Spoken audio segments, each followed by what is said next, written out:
कल हुआ पहला मुकाबला एशिया कप का, जहां पाकिस्तान और नेपाल ने खेला मुल्तान के अंदर और एक मजेदार मुकाबला तो मजेदार नहीं, पलड़ा पाकिस्तान का भारी रहा और जो एक्सपेक्टेड था उसी तरह पाकिस्तान ने परफॉर्म किया। मगर इस वक्त पालाकिले में चल रहा है एशिया कप 2023 का दूसरा मैच, जहां पे श्रीलंका बांग्लादेश से आमने सामने है। और श्रीलंका और बांग्लादेश की बात करें तो बांग्लादेश ने पहले टॉस जीतकर और बैटिंग का फैसला किया था।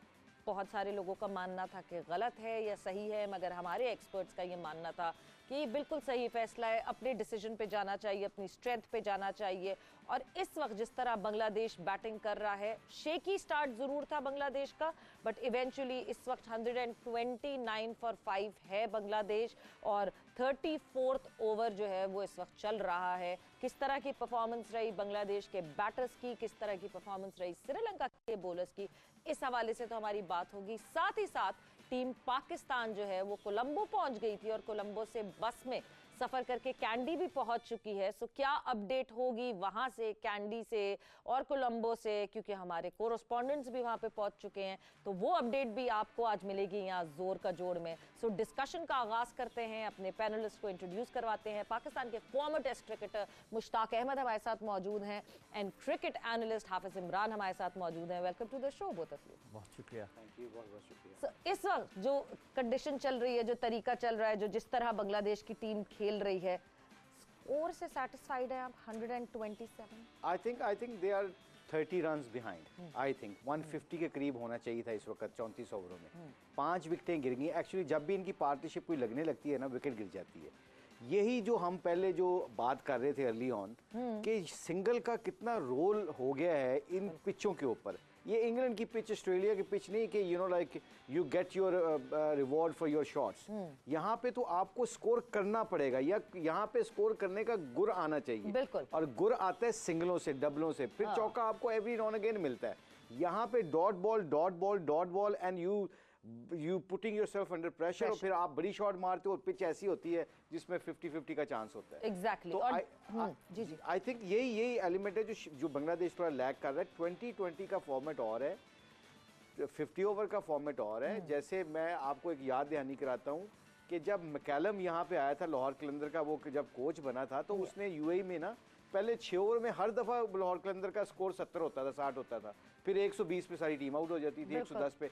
रीजन क्या कि जैसी फील्ड खुलती है पिच स्पिन होना शुरू हो जाता था और एकदम फिर आपके विकेटें गिरने, क्योंकि आपको विकेट के कंडीशन के मुताबिक अपने अडेप्ट करना चाहिए। तो आई थिंक बांग्लादेश को थोड़ा सा they are just behind that.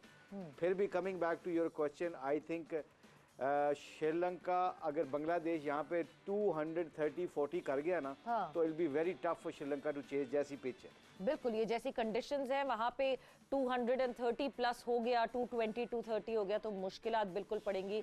हाफिज, जिस तरह मुशी भाई ने बात की है, पार्टनरशिप्स नहीं बिल्ड करने दी श्रीलंका ने, इस बात पे बहुत कड़ी नजर रखी। एक ही बड़ी पार्टनरशिप आपको जो है वो बांग्लादेश की दिखती है, जिसकी वजह से इतना शायद स्कोर हो भी गया। जो नजमुल की और तौईब की जो विकेट जो जिसमें पार्टनरशिप रही, वहीं जो है वो मेरे ख्याल से कोई 69 ऑड रन उनको मिले, वो भी 80 बॉल्स पे 69 ऑड रन मिले।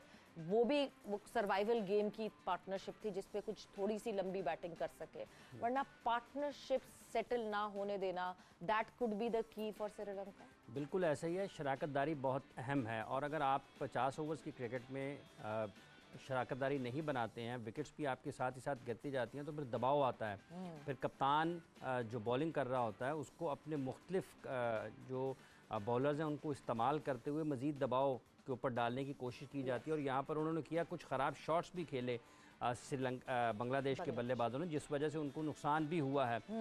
जिस तरह अभी स्कोर बोर्ड को रोटेट करने की बात मुशी भाई कर रहे हैं, ग्रेट जावेद मियांदाद ये कहते हैं कि अगर आप 1 और 2 बनाते चले जाएं तो आपको ख़राब बॉल तो मिलना ही मिलना है। हर ओवर में दुनिया का अच्छे से अच्छा बल्लेबाज भी आपको हर ओवर में, दूसरे ओवर में ख़राब बॉल देगा और वो आपको बाउंड्री की सूरत में निकल पड़ता है। ये उस वक्त उन्होंने बात की थी जब वो क्रिकेट खेला करते। तो आज के दौर में कि जब निस्बतन बल्लेबाजी आसान है, फील्डिंग उस तरीके से आपको नहीं होती जो आज से 20-25 साल पहले होती थी, 2 नए बॉल लगते हैं, तो बहुत सारी ऐसी चीज़ें हैं जो बल्लेबाज के लिए मुफीद और फ़ायदेमंद साबित हुई हैं।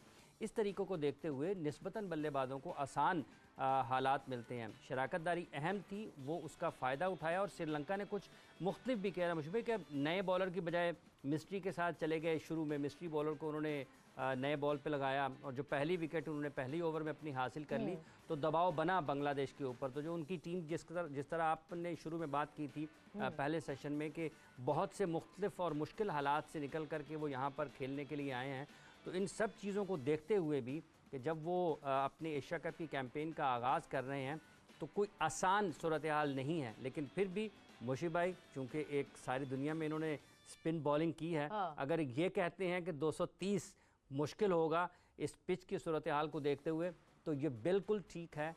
मुश्किल होगा जब श्रीलंका चेस करने के लिए आएगा। अगर 230 रन्स 220, 25, 30 जैसे मुशीब ने कहा तो मुश्किल होगा, इतना आसान मैच बनेगा नहीं। बिल्कुल। और आप तो हाफिज वो तो चले, आप दुनिया भर में इन्होंने बॉलिंग की है, वो तो है एक पास्ट की बात है जो हम कर रहे हैं, मगर इस वक्त तो अगर मैं कैंडी की पिच की बात करूं उसको तो घोल के पिया हुआ है मुशी भाई ने, जितनी अभी वहां पे जो है क्रिकेट खेल के आए हैं, LPL में कैंडी को चैंपियन बना के आए।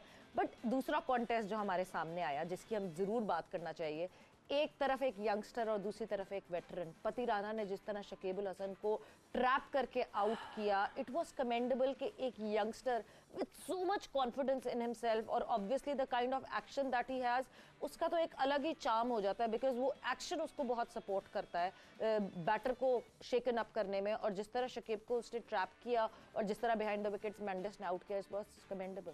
आई थिंक आपने बिल्कुल अच्छा डिस्क्राइब किया है। उसका एक्शन इतना यूनिक है, उससे मिलिंगा से भी ज़्यादा खतरनाक है। मिलिंगा का थोड़ा बहुत फिर भी थोड़ा सा नजर आ जाता था, इसका तो बिल्कुल लो आर्म है। और फिर ये करता है कि इसकी पेस 140 प्लस है। सबसे बड़ी बात है कि इसमें इसकी वेरिएशन बहुत तगड़ी है। अच्छा, यहाँ पे इसका हाथ होता है, if the cameraman can show that my hand, इसका हाथ यहाँ पे है। एंगल आपने बॉलिंग करनी है ये वाली उंगली पे, हाथ इधर है, बैट्समैन इधर खड़ा है। अब बैट्समैन को आप ना थोड़े से इधर होके और हाथ ऐसे करें, हाथ जो है ना वो फ्रेम से बाहर। अब देखें मेरी बात सुनिए, यहाँ पे ना, अब यहाँ पे बैट्समैन वहां पे खड़ा है जो मेरे बिल्कुल चेहरे के सामने जी। अब बैट्समैन को वहां पे बॉल फेंकनी है, ठीक है, बॉल यहाँ से डिलीवर कर रहा हूं मैं। अब बैट्समैन की लाइनमेंट जो है ना आंखों की, वो बिल्कुल उसके हाथ से नहीं मैच करती, बिल्कुल, इसलिए और भी डिसेप्टेड हो चुका है वो। आपने अभी देखा मुशफिक रहमान को, उसने थर्ड मैन पे आउट किया है। मैंने LPL में देखा कि 3-4 दफा उसने लोगों को यहाँ पे आउट किया है। वो एक्चुअली उसका बॉल इतना करीब होता है, वो बंदे को लगता है बाहर है और वो सीधा थर्ड मैन वाले के हाथों में चले जाता है। बिल्कुल। सो आई थिंक अपरकट उसने मारा है, अपरकट मारा, सीधा हाथ में गया। उसने बड़े आउट किए इस तरह, थर्ड मैन पे आउट हुआ है। तो उसका एक्शन बड़ा यूनिक है। इसी एक्शन में वो स्लो वन बहुत अच्छा करता है और एंड में उसके यॉर्कर इतने परफेक्ट हैं। मुझे याद है मलंगा का जब $1 मिलियन का कॉन्ट्रैक्ट हुआ IPL में, तो सारे लोग कहते हैं क्या करता है, एक घंटा वो सुना है बूट रख के अपना विकेट के स्टंप से रख के यॉर्कर मारता था और इतना पक्का यॉर्कर मारता था। तो मैं अक्सर कोचिंग में लड़कों को कहता हूँ कि अगर आपने मिलियनर बनना है ना तो कोई रॉकेट साइंस नहीं है, एक घंटा उसकी प्रैक्टिस करो। जब तुम मैच में एग्जीक्यूट करो, तुम्हारे यॉर्कर 6 के 6 अगर उधर लगेंगे, तुम दुनिया के सबसे चैंपियन बॉलर बन जाओगे। It's not a rocket science, में कोई रॉकेट साइंस तो है नहीं। तो coming back to that point, ये इसने 2 विकेटें जो ली हैं, इसी ने तो वापस लेके आया श्रीलंका को गेम के अंदर। वरना तो ये जो उनकी पार्टनरशिप बिल्टअप हुई थी, तो वो तो दे कैन सी कि जी 270-80 के करीब जा रहे थे वो। एग्जैक्टली। और 2 बड़े नाम, एक तरफ शकीब, दूसरी तरफ मुशफिकुर, ये दोनों सीजन्ड इनके प्लेयर्स हैं, इतने अरसे से खेल रहे हैं। सो ऑब्वियसली बहुत ज़्यादा क्रेडिट जाता है इस यंगस्टर को, जिस तरह पति राणा ने बॉलिंग की है। इनफैक्ट अभी भी ओवर्स बाकी हैं, अभी भी बॉलिंग करने वो आएंगे। But Hafeez, coming back to you, obviously जो हम टारगेट की तो बात कर रहे हैं कि नहीं जी 230 भी होगा तो that could be a tricky target. But overall अभी तक बांग्लादेश की बैटिंग जिस तरह हम एक्सपेक्ट कर रहे थे कि इम्प्रेसिव रहेगी, वो इम्प्रेसिव बैटिंग अभी मुझे दिख नहीं रही। देखिए, एक तो अभी आपने पति राणा की बात की है ना, कि जब वो सेटल ही नहीं होने देंगे तो आप कंफर्टेबल भी नहीं होंगे। फिर आपको नजर आएगा कि रन्स करना ज़रा मुश्किल हो रहे हैं, तो फिर क्लास का भी फ़र्क आता है। मुश्किल सूरत हाल में अगर आपके बैट्समैन स्ट्रॉन्ग है ना, उनको रन्स करने ज़्यादा आते हैं। जैसे अभी बाबर आजम की सब बात कर रहे होते हैं कि जब वो खेल रहे हैं तो बैटिंग इतनी आसान क्यों लगती है। इन्हीं बॉलर्स को अगर बाबर आजम सेट होकर खेल रहे होंगे तो आपको लगेगा यार आसानी से रन्स बन रहे हैं। और अगर शंटू खेल रहा है, मुशफिकुर रहीम खेल रहे हैं, तो यार रन्स करना ज़रा मुश्किल हो रहे हैं। तो ये प्लेयर्स की एबिलिटी का भी इसके ऊपर फ़र्क पड़ता है कि वो कितने ज़्यादा अहल हैं उन किस्म के हालात में खेलने के लिए। तो ये जो ऊपर तले या विकेट्स लिए हैं जो इंपॉर्टेंट प्लेयर्स की, जैसे शकीब अगर खेल रहा होता तो आपको लगता कि निस्बतन आसानी से रन्स बन रहे हैं, मुशफिकुर रहीम थोड़ा और खेल जाते तो लगता कि आसानी से रन्स बन रहे हैं। तो राइट टाइम के ऊपर जो विकेट्स लिए हैं श्रीलंका ने वो बैकफुट पर लेके गए हैं बांग्लादेश को, और उनके लिए जब आप 4 विकेट्स गिर जाते हैं और आपके 120-30 रन हो तो आप समझे कि वो 4 विकेट्स के हिसाब से आप 20-40 रन कम कर दें, क्योंकि विकेट्स इन हैंड आपके नहीं हैं। अगर यही 100 जैसे मुशी भाई ने कहा कि 30 रन पीछे हैं, इतने विकेट गिरे होते 30 रन ज़्यादा होते तो वो जो एतमाद था बल्लेबाजों का वो कुछ और होता। तो ये विकेट्स जो लिए हैं पति राणा ने, और जिस तरह के अभी मुशी भाई बता रहे थे कि उन्होंने बताया बिल्कुल इस तरीके से उसके बॉलिंग एक्शन का कि बल्लेबाज की जो आंखें हैं वो उसके साथ बिल्कुल आती ही नहीं है। बिल्कुल इसी तरीके से अभी 1-2 रोज़ कबल इयन मॉर्गन ने जमान खान के बारे में बात की है कि वो भी बिल्कुल इसी किस्म का एक्शन है, वो बड़ा मुश्किल है उसको पढ़ना, उसको आपको जज करना। जो पाकिस्तान के फास्ट बॉलर हैं उनका भी बिल्कुल इसी तरीके से मिलता जुलता उसका एक्शन है, तो उसके बारे में भी एन मॉर्गन ने इसी तरीके से बात की है। ज़मान का हाथ तो इतना नहीं, ऐसे तो नहीं खुलता ज़मान ये इसका एक्चुअली ये लंबा भी बहुत है। हाँ। ये ना ये लंबा भी, ज़मान इतना लंबा नहीं है मगर ज़मान का थोड़ा सा नीचे है, और वो इसका वो जो उसका ना वो उसकी अलाइनमेंट ना वो जो वाइड ऑफ द क्रीज करता है, ये क्रीज को बहुत एंगल को बहुत अच्छा यूज करता है। मैंने इसको नोट किया पूरे आईपीएल मतलब एलपीएल में। मैं अपनी टीम को ये बात के ये इन्फॉर्मेशन दी है। ये आपकी टीम के अगेंस्ट जितवाया भी था इसने जिताया था मैच, हमने जीता हुआ बाबर की टीम से, बाबर से टीम कोलंबो से खेल रहा था। तो आई थिंक ये एंगल की गेम है, तो बंदे को आपने एज ए कोच उसको फीडबैक देना कि देखो भाई वाइड ऑफ द क्रीज जाएगा तो तुमने कैसे, तुम्हारा ओपन चेस्टेड होना चाहिए, तुम साइड ऑन कब होना चाहिए, स्लो वन के लिए तैयार रहो। तो ये सारी चीजें, हाँ कमिंग बैक टू ये जो क्वेश्चन कर रहे हैं इस पे तो हमारी डिबेट हो गई है। इसका हल क्या है, इसका सोल्यूशन क्या है जी? आपको फिर ऑपोजिशन के दूसरे बॉलर के ऊपर अटैक करना पड़ेगा, जो इस वक्त मैं कहती हूँ नजमुल कर रहे हैं, शांतु जो कर रहे हैं वो क्या यही डिफरेंट कर रहे हैं दूसरे श्रीलंकन बैटर्स, दूसरे बांग्लादेश के बैटर्स को देखे, और जिस तरह अभी तक जमे हुए हैं क्रीज पे इतनी देर से, और वही एक है जो शायद स्कोर जोड़े जा रहे हैं और पार्टनर्स ढूंढे जा रहे हैं, तो क्या वो नजमुल शांतु जो हैं उन्होंने इस गुड़ को पकड़ लिया है? क्योंकि आपने जिस तरह हर वक्त कहा है कि इस विकेट पे टाइम लेके अंडरस्टैंड करके फिर चार्ज करना पड़ेगा, और respecting the good balls and punishing the bad balls. Absolutely. और देखें उसके बाद होता क्या है कि जब आप ऑपोजिशन के ऐसे बॉलर को जो, अब देखो दोनों तरफ से अगर बॉलिंग अच्छी हो रही हो तो you have to take chance ना। अगर सिंगल नहीं आती आपको, अगर क्या होता है कि अगर आप मुझ पे अटैक करते हो ना तो उधर से वसीम भाई बॉलिंग कर रहे हो ना, वसीम भाई खुद ब खुद अंडर प्रेशर आ जाएंगे कि do I have to look for wicket और do I have to contain runs now. इसीलिए कहते हैं ना जिस तरह बैटिंग में पार्टनरशिप होती है बॉलिंग में भी पार्टनरशिप होती है, तो आपको उस पार्टनरशिप को एज ए बैट्समैन तोड़ने के लिए जो बांग्लादेश ने नहीं की, आपको जो उनका ऑफ स्पिनर आया था उस पर चांस लेते, वो 2 विकेट ले जाता, कोई इशू नहीं था। मेन बॉलर को विकेट नहीं देनी चाहिए थी, फिर आप मेन बॉलर को विकेट भी दे रहे हैं, उसको भी स्कोर नहीं कर रहे, तो आप तो अपने शेल में जा ही जा रहे हैं, फिर प्रेशर बिल्डअप होता है, फिर आप जैसे रन आउट भी होना शुरू हो जाते हैं, विकेटें भी गिरना शुरू हो जाती है। यानी जिस पे आपने चार्ज करना था वहां आपने चार्ज नहीं किया, और फिर ऑब्वियसली जो उनका मेन बॉलर है वो तो उस पे तो कहीं ना कहीं आपको बच के खेलना ही पड़ेगा, और नहीं बचेंगे तो विकेटें जाएंगी।